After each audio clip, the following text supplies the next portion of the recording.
샬롬. 2022년 7월 마지막 날 하나님께서 우리에게 은혜를 주셔서 또 이렇게 복음서로 은혜를 허락하시며 감사합니다. 말씀은 누가복음 12장 13절에서 21절 말씀을 먼저 봉독해 올리겠습니다. 무리 중에 한 사람이 이르되 선생님 내 형을 명하여 유산을 나와 나누게 하소서 하니 이르시되 이 사람아 누가 나를 너희의 재판장이나 물건을 나누는 자로 세웠느냐 하시고 그들에게 이르시되 삼가 모든 탐심을 물리치라. 사람의 생명이 그 소유에 넉넉한 데 있지 아니하니라 하시고 또 비유로 그들에게 말하여 이르시되 한 부자가 그 밭에 소출이 풍성함에 심중에 생각하여 이르되 내가 곡식 쌓아둘 것이 없으니 어찌할까 하고 또 이르되 내가 이렇게 하리라. 내 곡간을 헐고 더 크게 짓고 내 모든 곡식과 물건을 거기 쌓아두리라. 또 내가 내 영혼에게 이르되 영혼아 여러 해 쓸 물건을 많이 쌓아두었으니 평안히 쉬고 먹고 마시고 즐거워하자 하리라 하되 하나님은 이르시되 어리석은 자여 오늘 밤에 내 영혼을 도로 찾으리니 그러면 내 준비한 것이 누구 것이 되겠느냐 하셨으니 자기를 위하여 재물을 쌓아두고 하나님께 대하여 부여하지 못한 자가 이와 같으니라. 아멘. 주님의 말씀이었습니다. 오늘 말씀은 그대여 나의 비움이 하나님의 채우심입니다 라는 제목의 말씀으로 하나님께서 오늘 은혜를 주실 줄 믿습니다. 벌써 금년도 정말 하반기에 벌써 훨씬 들어오게 됐습니다. 2021년 11월 23일 중앙일보 기사 중에 미국의 퓨 리서치 센터에서 삶의 의미를 어디서 찾는가 라는 제목으로 몇 나라를 물었습니다. 그 중에 한국인의 62%가 제1순위가 물질의 풍요였습니다. 다른 나라들의 1위는 가족이었습니다. 그리고 미국은 종교 안에서 삶의 의미를 찾았다고 이렇게 대답했다고 합니다. 우리나라의 경제 성장과 삶의 수준을 보면 오직 물질의 풍요를 위해서라면 모든 것을 버리고 따라잡겠다는 그런 비장한 각오만이 보이고 있습니다. 언제부턴가 이렇게 많은 것을 누리고도 또 이렇게 앞으로도 이 만몬의 지배 아래 살아가야 할 것이고 또 그동안 이런 지배를 받고 살아왔는가 하는 것을 염려할 수밖에 없는 그런 시대입니다. 이혼과 상속소송 전문 변호사가 방송에서 이렇게 이야기했습니다. 요즘 우리나라는 거의 유산 상속과 재산 싸움으로 모두 혈안이 되어 있다는 것입니다. 그만큼 부동산 가격이 오르고 또 거기에다 요즘은 로또로 인한 소송까지 굉장히 재산 싸움이 많다는 것입니다. 결론적으로 무조건 돈만 많으면 1등이라는 생각으로 인하여 예전보다 많이 가졌음에도 더 많이 가지고 빼앗으려는 가족관계, 친구관계, 그리고 모든 인간관계까지 잃어버리고 피폐해져 버리는 그러한 상황을 본다는 것입니다. 그러므로 돈이라는 숫자는 남을지 모르지만 진정한 복은 다 빼앗길 수밖에 없었다는 것이겠죠. 오늘 본문은 인간이 왜 소유를 해야 되며 또한 인간의 생명이 이 땅 위에서 존재하는 이유가 무엇이며 하나님과 인간 사이에 존재하는 그 간격 안에서 그 나눔은 무엇을 위함인지 설명해 주고 있습니다. 13점 14절에 무리 중에 한 사람이 이르되 선생님 내 형을 명하여 유산을 나와 나누게 하소서 하니 이르시되 이 사람아 누가 나를 너희의 재판장이나 물건을 나누는 죄로 세웠느냐 하시고 본문의 말씀입니다. 모세 율법에 의하면 재산 상속에 이 3분의 2는 형에게 우선권이 있어서 차지할 수 있었고 동생은 3분의 1을 갖도록 규정하고 있습니다. 이런 법규에 따른 불공정한 분배에 대해서 랍비에게 소송을 제기할 수 있었던 것이 그 시대의 풍습이었다고 합니다. 지금 주님을 찾은 사람도 역시 주님의 명성과 권위를 이용하여 자신의 몫을 차지하려고 했던 것으로 보입니다. 그런데 그는 주님께서 메시아가 아닌 단순한 랍비로 오인하여 선생님이라는 호칭을 사용한 점을 볼 수가 있습니다. 주님께서는 사실 가정이나 사회의 문제에 관하여 개입하기를 그렇게 원치 않으신 것으로 보입니다.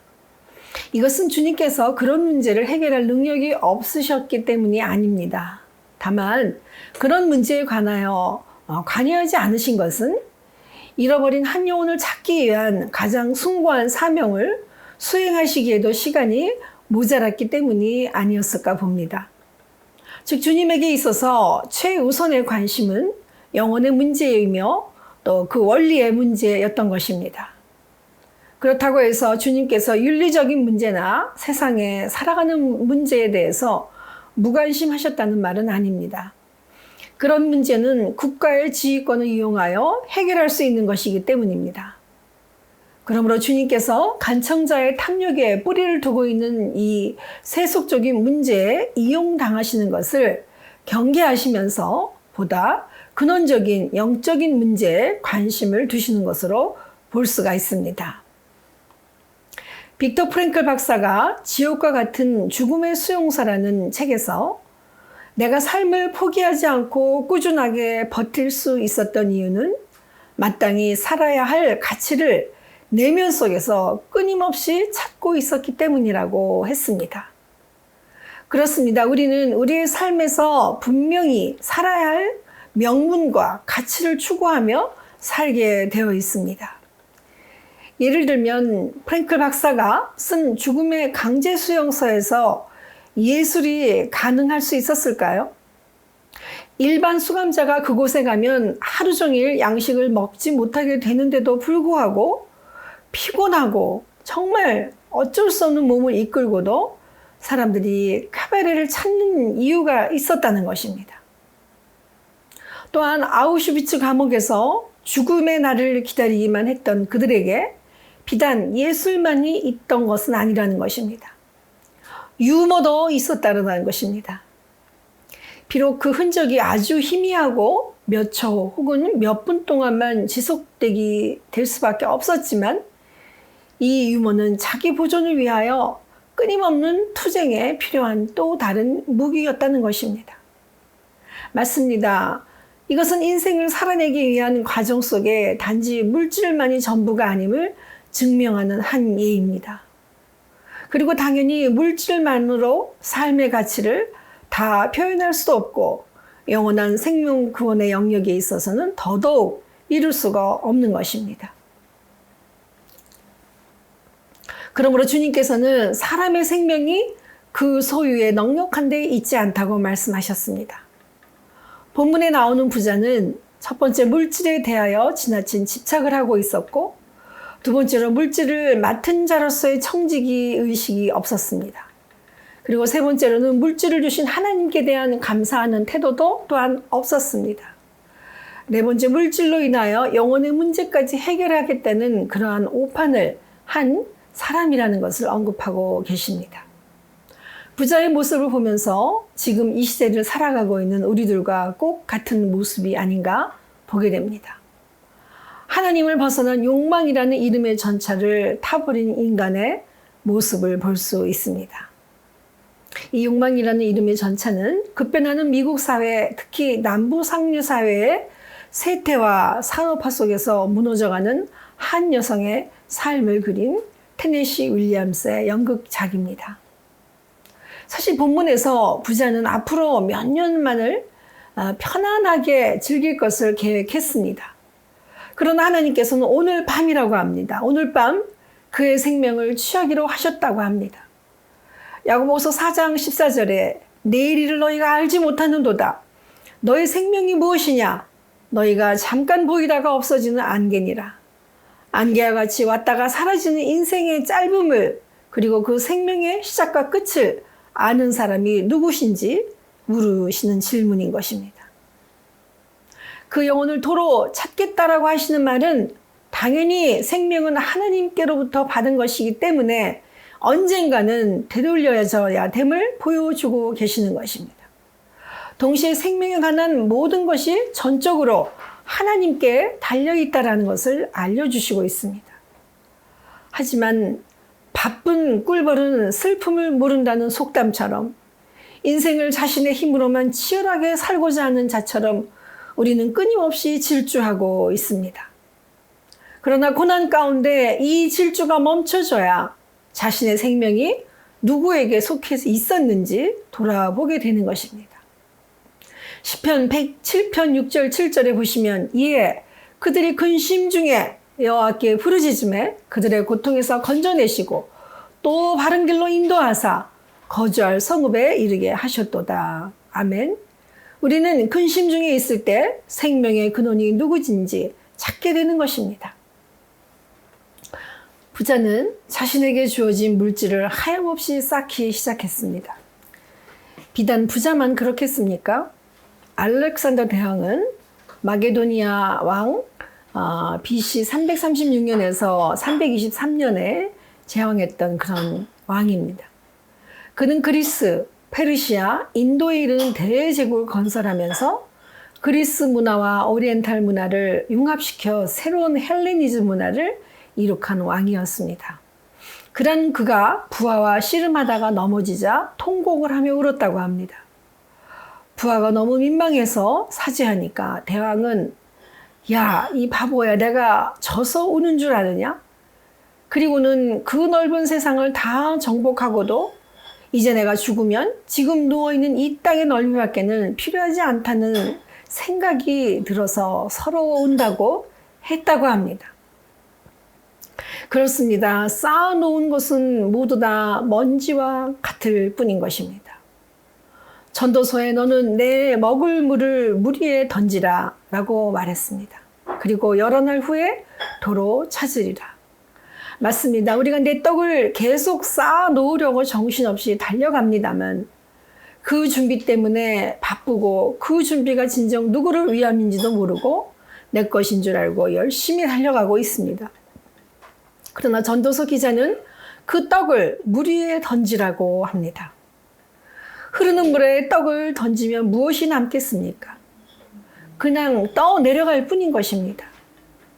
현재는 물에 던진 것밖에 보이지 않지만 하나님께서는 자신을 위해 준비한 것들을 하나님을 위한 나눔으로 계산하고 계십니다. 천하의 알렉산더 대왕도 그렇게 많은 땅과 문화, 재물, 모든 땅을 약탈하고 싸워서 몇 개의 나라를 손에 다 쥐었다 할지라도 결국 자신이 가지고 갈 것은 아무것도 없음을 알게 되는 것이 결국 부하와의 싸움에서 깨닫는 것입니다. 그렇다고 그가 죽음 앞에서 하나님을 기억했는지 우리는 알 길이 없습니다. 하나님 앞에서의 삶은 나눔에서부터 시작합니다. 하나님과 우리 사이에 간격이 있습니다. 이 사이에 하나님의 자녀로서의 존재감은 보여지게 되는 것입니다. 이 사이에 생명과 삶 그리고 나눔이 있는 것입니다. 하나님의 나눔이 시작하면 그 모든 준비는 이제 헛되지 않습니다. 왜냐하면 모든 것이 하나님의 것이기 때문에 하나님 나라의 썩지 않는 통장에 비축해 두는 것입니다. 세계 역사가 BC와 AD로 나는 것처럼 우리의 삶도 주님께 함께 하는지 그렇지 않은지로 인생은 나뉘어질 것입니다. 오늘 부자의 비유에서도 혹시라도 부자와 바늘기의 비유처럼 부자는 천국에 들어갈 수 없다라고 규정하지 않을까 노파심이 생깁니다. 그렇다고 하면 유산 상속을 많이 받은 큰아들은 천국에 들어갈 수 없고 적게 받은 아들은 작은 아들은 천국에 들어갈 수 있다는 것입니까? 다시 말해서 부자는 하늘나라에 절대로 들어갈 수 없다는 뜻은 아니라는 것입니다. 부자만이 아니라 그 누구라도 사람의 힘으로는 부자든 가난한 사람이든 왕이든 거린이든 형이든 아우든 절대로 하나님 나라에 들어갈 수 없다는 뜻입니다. 낙타에 관한 몽골의 전설이 있다고 합니다. 원래 낙타에게는 뿔이 있었습니다. 어느 날 사슴이 와서 그 뿔을 빌려달라고 하자 인심 좋게 자기 뿔을 빌려줬습니다. 그런데 아무리 기다려도 뿔을 돌려주지 않는 것입니다. 낙타는 이제나 저제나 사슴이 오기를 기다립니다. 그리고 낙타는 지금도 사막 끝을 바라보고 서 있습니다. 그런 낙타처럼 우리도 무언가를 등에 잔뜩 짊어진 채 삶이라는 황량한 사막에서 무언가를 기다리고 있습니다. 우리의 이 상실한 뿔은 도대체 무엇입니까? 우리는 허망하게 짝이 없는 현세의 것들을 찾아 정말 등짐지기 바빠서 하나님의 진리를 보지 못하고 나누지 못할 수도 있습니다. 그런 우리의 슬픈 눈으로 뭔가를 막연히 기다리고 있는 낙타와 같은 것입니다. 그런 낙타가 바늘기라는 문을 통해 하나님 나라로 들어가야 하는 것입니다. 이제는 막연히 길이 보이지 않는 사막의 길에서 등짐을 지고 가는 낙타처럼 기다리는 것이 아니라 그 짐을 내려놓고 서로 정말 같이 그 길에서 삶을 나눠지고 같이 갈 수 있는 문을 찾을 수 있기를 원합니다. 본문에서 등장하는 유산을 조금 받은 동생이나 재산을 많이 모아놓는 부자나 통일한 사람입니다. 그들은 하나님 나라의 자녀로서 그들의 삶을 서로 공유하며 하나님 나라를 만들어 가기를 하나님은 원하십니다. 그리고 분명한 것은 이것은 사람으로서는 할 수 없지만 하나님의 힘으로만 가능하다는 것입니다. 본문 21절에 보시면 자기를 위하여 재물을 쌓아두고 하나님에 대하여 부여하지 못한 자에게서 하나님의 부여에 대해서 강조하고 있습니다. 하나님께 부여한 것은 하나님께서 자기에게 허락하신 것을 그 적은 것부터 어려운 처지에 있는 사람과 같이 모든 것을 공유하는 것을 의미합니다. 영어 성경에 하나님 나라를 준비한다는 것은 하나님 나라의 부여를 쌓는 것이라고 그렇게 기록되고 있습니다. 우리는 지금 무엇을 해나가고 있습니까?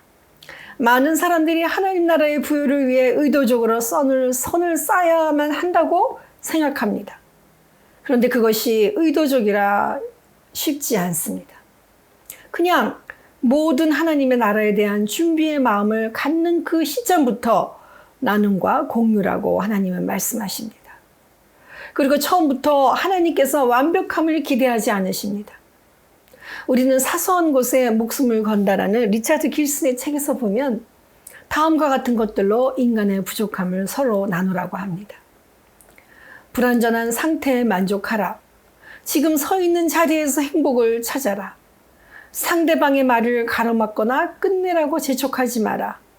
지금 이 순간에 만족하는 습관을 길러라. 인생은 공정하지 않다는 사실을 받아들여라. 죽음을 맞이하는 순간을 상상해 보라 등입니다.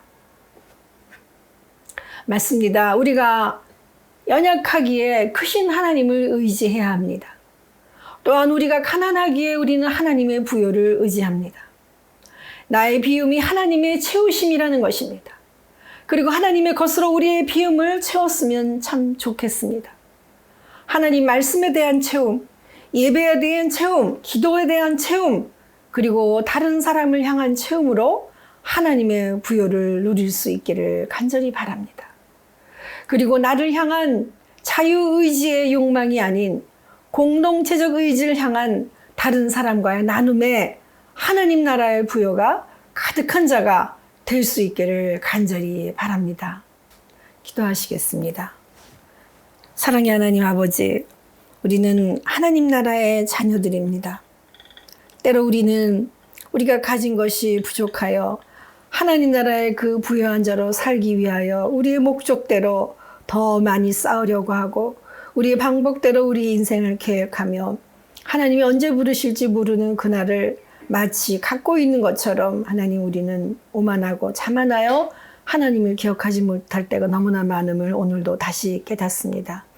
하나님, 우리는 하나님께서 우리의 마음 가운데 우리의 삶 가운데 부여할 재물이 많고 적음을 측정하시는 것이 아니라 우리의 믿음이 얼마나 부유한가, 하나님 나라의 그 귀한 통장에 우리의 믿음의 부여를 얼만큼 쌓았는가에 하나님께서는 더 우리를 이끌어 주시고자 하심을 다시 한번 깨닫습니다.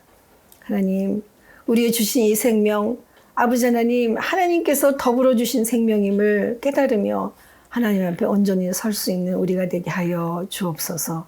하나님 감사합니다. 새로운 새 출발 2022년 이제 하반기도 오직 주님 나라에 향한 그 열망으로 하나님 끝까지 달려갈 길을 표대를 바라며 나아갈 수 있도록 하나님 은혜를 더하시고 더불어 나누며 더불어 함께하는 우리 모두가 되게 하여 주시옵소서. 감사드렸고 예수님의 이름으로 기도하옵나이다. 아멘.